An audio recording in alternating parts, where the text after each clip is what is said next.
Coming up, washout. We'll explain the science behind rain. Then Olympic recap. These 5 rings are recognized globally. They represent the Olympic Games. And they pop up all around the world amongst the host cities of the Olympics. Our Kids Edition correspondents are in Paris with a look back at the Paris Games. You are an incredible gymnast, but the question is, how did you get inspired to start rhythmic gymnastics? So I was very little. I was 4 years old, and I saw it on the TV, and I fell in love with it. And I don't know what was on, but I was like, Mom, I want to do rhythmic gymnastics. And so she finally took me to a gymnastics gym, but it was artistic gymnastics, like, you know, with all the flips and beams and stuff. And yeah, it's really hard. But I took one look around and went, this is the wrong gymnastics, and I refused to do anything until she finally took me to rhythmic. Also, panda diplomacy. The giant pandas from China make their debut at the San Diego Zoo. We're there with details. Plus, monkey business. 2 new additions at one zoo in New York State are catching our eye. This is NBC Nightly News, Kids Edition. Welcome back to Nightly News Kids Edition. It is great to be with you guys. We're back at our home studio here in New York City. Had a great time in Paris. We'll tell you more about that. We've got an awesome lineup in store for you, from pandas to monkeys to penguins. Yes, we have a really great story about penguin chicks that we can't wait to share with you. Plus, we'll hear from Snoop Dogg, who was part of NBC's coverage of the Paris Olympic Games and became kind of an ambassador of fun. I want to be here. I want to be a part of this. I want to be the ambassador for Olympics. I want to be the face of USA sports. But I figured somebody said you're the ambassador of fun here. Do you feel like that? I really do. Because when I come in the room, everybody lights up, they're taking pictures, and I feel like they feel this is the Olympics, this is the globe, this is the world. But first, let's begin with one of the stories in the headlines lately here at home, and that's the weather. Parts of the country have been hit hard by storms, heavy rain and flooding recently. And it got us thinking, just what is rain and how does it form? Our good friend Dylan Dreyer explains. Rain. It can spoil some of your favorite outdoor activities. But have you ever wondered, what is rain? And how does rain actually form? Rain is water falling from the sky, and it's a part of the Earth's water cycle. Water has 3 forms. It may be a liquid, a solid called ice, or a gas called water vapor or steam. Rain is the liquid form of water that falls from the sky in drops. At the start of the cycle, the sun heats up water on the earth. The heat causes the water to evaporate or turn into water vapor, and then travels up into the sky. Clouds are formed when water vapor rises into the air. These water droplets clump together and eventually form clouds. When water droplets bump into one another in those clouds, they stick together and grow in size. And when these water droplets get too heavy to stay in the cloud, they fall to earth. That's rain. Sometimes if it rains too much, it can cause flooding. But it's important to note that rain is a good thing. Rain is essential to all living things on Earth, playing a critical role in the growth of things like plants, trees, animals, and humans too. Did you know one of the wettest places in the United States is Hilo, Hawaii? This city averages about 211 days a year with measurable rain. Umbrellas definitely come in handy here. So now, the next time you hear the forecast for rain, look up in the sky and try to spot the rain clouds. And even though rain can damper some of your plans, there are always rainy day activities to enjoy indoors while you wait for the raindrops to stop falling. Or you can simply go outside and splash around in all those puddles. All right, Dylan, great explanation. Thanks. Now to another story making headlines. It's our picture of the week.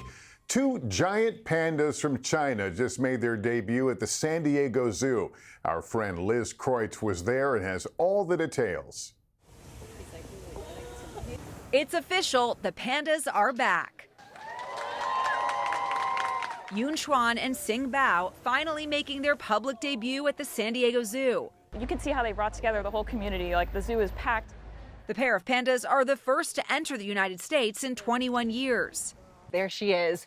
She is so cute. NBC News got an early look at the adorable duo, their new habitats designed to replicate their homes back in China. I hear he's a little bit of a picky eater. He is. You watch him, he'll smell the different types of bamboo. The arrival of the pandas are part of China's so-called panda diplomacy, the country gifting the beautiful black and white bears to foreign nations as a sign of goodwill and to help with conservation efforts. The first pandas came to the U.S. in the 1970s. I think pandemonium is going to break out right here at the zoo. But in recent years, the program was on pause amid tensions between the U.S. and China, until now. It really highlights how two countries, two peoples, can work together to further successful conservation efforts. And we've had enormous success for the last 30 years. Part of that success has been with breeding. Yun Chuan's own mother was born here. And yes, the zoo is hoping the new pandas on loan for the next 10 years eventually will make some babies too. Hopefully by then we have some babies. That's entirely possible. Stay tuned. Liz, thanks very much. Great assignment. Okay, time now for Pop Quiz. The question this week, which of the following bears does not hibernate? A, the giant panda, B, black bear, or C, grizzly bear? I'll give you a few seconds to think about it.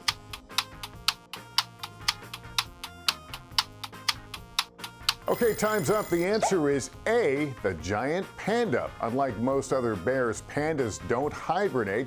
Instead, pandas head toward lower elevations to warmer temperatures where they can continue to munch on bamboo all winter long. The panda's diet does not allow them to build up the same fat reserves that other bears use to sleep all winter, so they must continue eating year-round.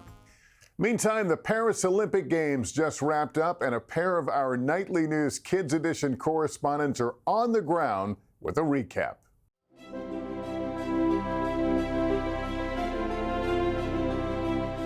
The Paris 2024 Olympics were a spectacle from start to finish. A dramatic opening ceremony with athletes floating down the famous Seine River. Beach volleyball under the Eiffel Tower. A floating cauldron with the Olympic flame. And while the games may be over, their legacy lives on. We found the Olympic rings at the Bastille, where the French Revolution began. These 5 rings are recognised globally. They represent the Olympic Games, and they pop up all around the world amongst the host cities of the Olympics. The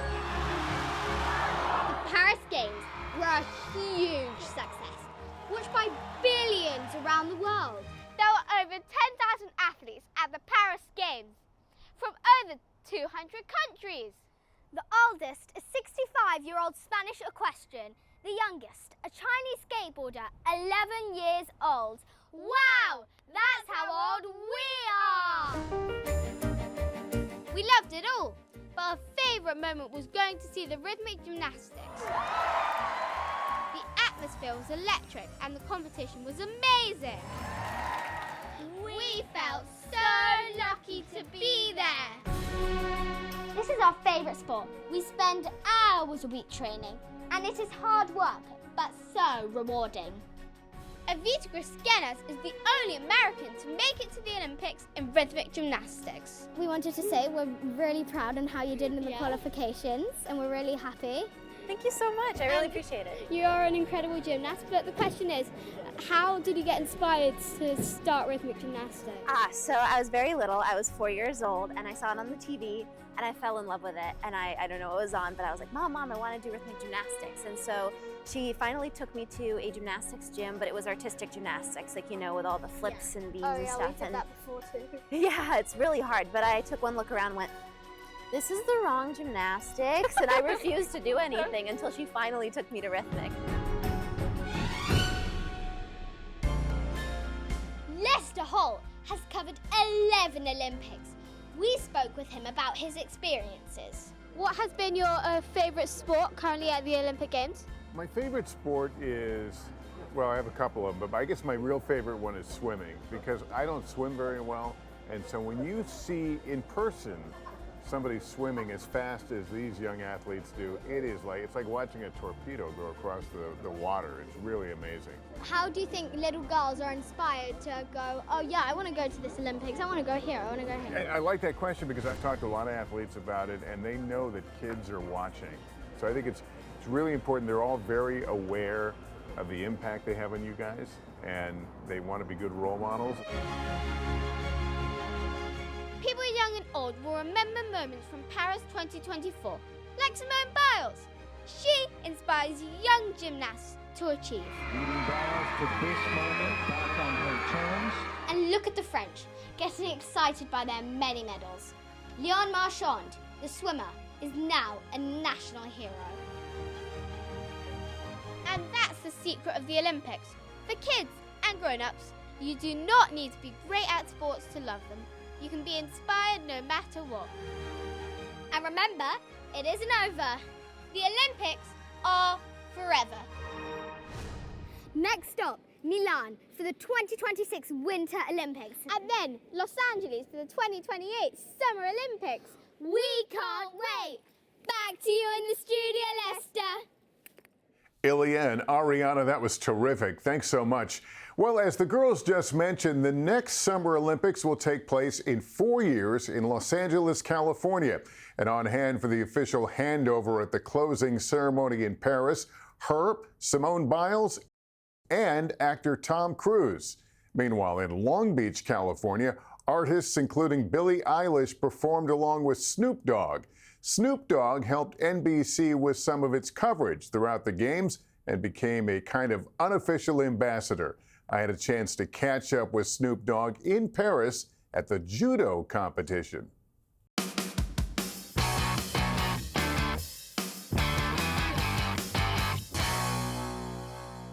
You're living your best life, aren't you? I am having fun. Let me stop lying. I am having fun. Did you expect any of this? Never. Never in my wildest dreams, especially as a kid growing up, you know, watching the Olympics, seeing how big this was and how... So you did watch as a kid? Yes. Summer and winter? Not so much winter, but more summer, you know, from '76. That was like the first Olympics I seen when Sugar Ray Leonard won the gold medal. Yeah.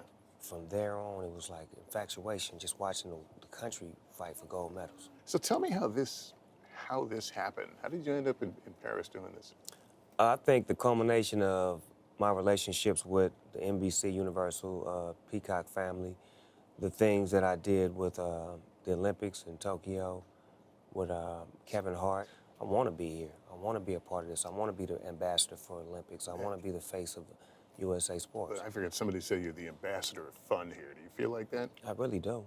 Because when I come in the room, everybody lights up, they're taking pictures, and I feel like they feel this is the Olympics, this is the globe, this is the world. What's your most memorable experience up to this point at these Olympics?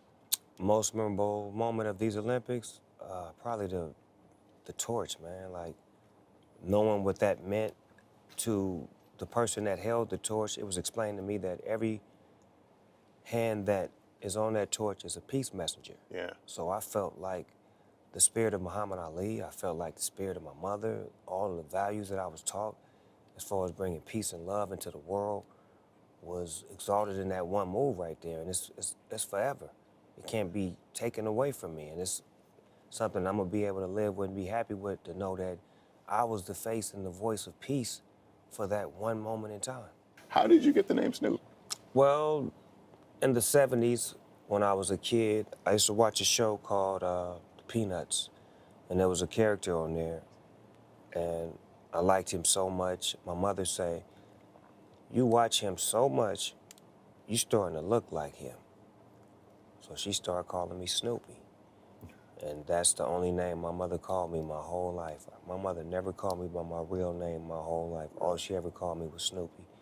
And that became my name. That became who I was when I went outside to play, when I went to school, when I went to church.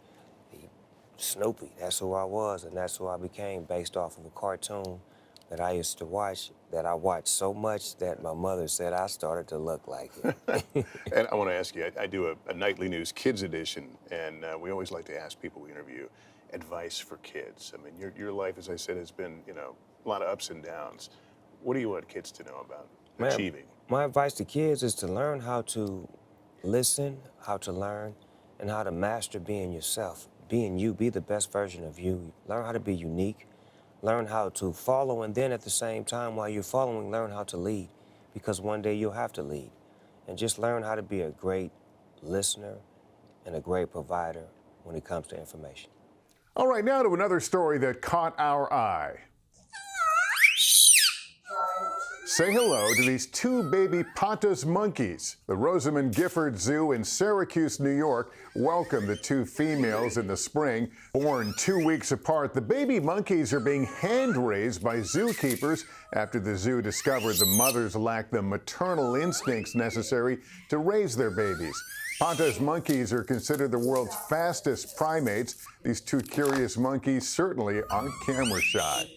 Well, speaking of curious, one zoo in Washington state just welcomed some new penguin chicks, and their personalities are already starting to shine through. Let's get details from our friend Erin McLaughlin. At the Point Defiance Zoo and Aquarium, 6 penguin chicks are making a splash. We have 6 Magellanic penguin chicks that were hatched about late May. They are all doing really well right now. We have 4 that were raised by their parents, and 2 that were hand-reared by our veterinary and animal keeper staff due to some early health issues. So they are very curious. They definitely like to interact with different enrichment in their habitat. So we'll give them different things to play with and explore, and they'll kind of peck around at things and with each other. They actually are all kind of bonding together. The 6 chicks were named after plants and flowers found in the region that they're located. The Magellanic penguins are found off the coast of South America. So some of their names are dandelion, marigold, lavender, periwinkle, dahlia, and daisy. You can tell the chicks apart from their parents through coloring. One of the ways you can tell Magellanic penguin chicks apart from their parents when they go back into their habitat is that the chicks aren't born with the black stripe or band on their chest. They actually don't develop that until they're about a year old, and they molt for the first time. You'll be able to easily see that the adults in the habitat have that black band, but the 6 chicks will just have kind of a whitish, grayish chest. Right now, they're taking swimming lessons and gaining more independence. They're taking swim lessons. We give them supervised time in a pool, and they are learning how to dive and play in there. Some of them are very independent. Daisy and Dahlia are the first ones to get their waterproof feathers, and they're very happy swimming, and they are ready to go back with the adults already. And did you know Magellanic penguins are not able to fly? But if you watch them swimming in the water, you'll see them have kind of a flying motion underwater. They're actually able to swim very fast, and they'll chase their fish underwater. They'll chase each other underwater, and they're just really fun to watch. We're having fun and marking a meaningful moment for this zoo. Even though these penguins aren't going to be released back into the wild, having them in zoos and aquariums is very important for us to learn as much as we can about these animals so that we can help the wild populations. So it is important that we play an active role in their conservation and make sure we're doing all that we can to support that species. Well, that's going to do it for us. Parents, just a reminder, if your child has a question about any topic in the news, email a video to us at nightlynewskids@nbcuni.com, and we'll try to answer them in an upcoming episode. You can also follow us on Instagram @NightlyKids. Thanks for watching, and remember to take care of yourself and each other. And as we say so long, more of my conversation with our Kids Edition correspondents, Ilya and Ariana in Paris. Out of every 11 Olympics you've been to, which year has been your favorite? This is going to sound like I'm saying it because I'm here, but actually the Paris Olympics have been my favorite. London was my second favorite. I think I like them both because they're in cities, they're urban, and there's things to do besides go to sports. But this has been a really, really good Olympics. Which event do you think is the most exciting event? I think the classic running race on a track I think is the most exciting. The 100-meter, it's a very small amount of territory, but these guys go really, really fast. It's very, very exciting to watch, and it's over like that. So if you look down and tie your shoe, you'll miss the race. But it generally helps us determine who we consider the fastest person on the planet. And do you personally enjoy doing any of these sports? I enjoy table tennis. I call it ping pong. You probably play ping pong? Yeah. Yeah, here they call it table tennis. Are you any good at it? I'm no. You should ask my youngest son. He'll tell you. No, I'm not really good at it, but I enjoy the action of it, playing back and forth, and because it's something you can kind of play at home and not be an Olympian.